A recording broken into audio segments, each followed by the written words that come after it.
Karen from Scenic is here with me today to talk about the Scenic Eclipse, which is launching in just a few short weeks. So Karen, I know that there were some delays before the ship came out, so now that the day is actually coming out, how does it feel?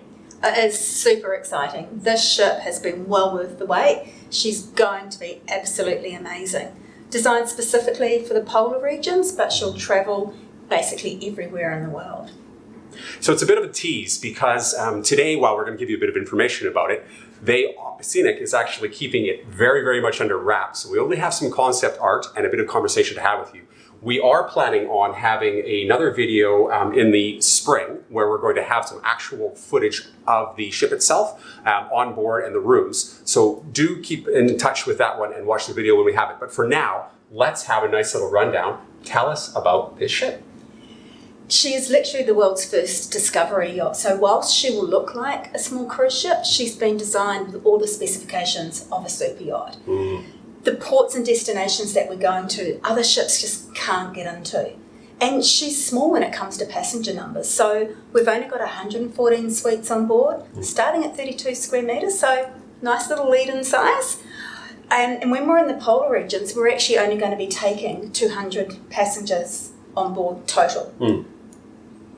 So part of the reason for that is that there's a rule where any sort of company that's heading into Antarctica can only put 100 people on the ice at a time. So it's very, very important to sail with a ship or a yacht, in this case, which does not have so many people that you can't enjoy the ice and the experience when you want to.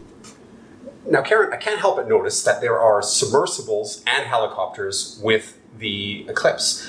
What's the rationale and the value behind that for everyone?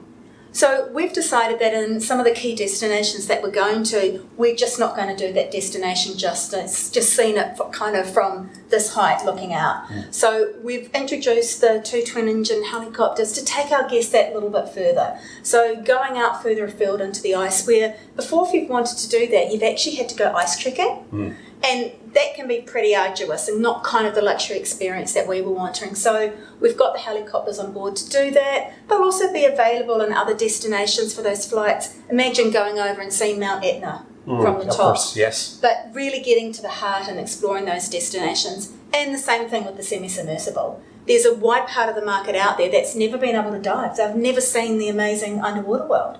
So why not show it to them from this lovely environment so you can see all the natural life under the water. You can even see the icebergs. I mean, what we see above the waterline is just a fraction of the iceberg. So it really is getting out and getting you into the heart of those destinations. Before we got on video today, Karen was giving me an update on the availability of the Eclipse. And there's a little bit of urgency. Could you tell us a bit more about how that's going? Yeah. Look, because she is so small, only those 114 suites, and she has been a long-awaited for ship, key destinations are selling really, really fast. So now is the best time to actually lock in that trip of a lifetime. When we're talking about Europe, I know a lot of cruise ships are going through that region, doing similar, because trust me, the itineraries that we have and the destinations that we actually go to will differ from your mainstream cruising. We're there for only a shorter period of time, so we're just there for a month. And for next year, we're already 95% sold of Med itineraries. So if you are looking at Mediterranean and with Eclipse, and let's be honest, why wouldn't you? You really do need to plan ahead. But for every other itinerary, if it's a true bucket list item, now is the best time to lock those in. Well, thank you very much for the update, Karen. We do not have access yet, nobody has access yet, to all of the imagery for the interior of the Scenic Eclipse. They are holding it very, very close to their chest to be a very special treat for the first sailing. So come spring, we are going to have access to those images, and we're going to have Karen come out again, and we will talk about how the first few months of the Eclipse have gone, get a really good look at what it's like on the ship. And so please make sure that you check out that video come September, October, and we'll go from there. And let's get you on the Eclipse. It really is a journey of a lifetime.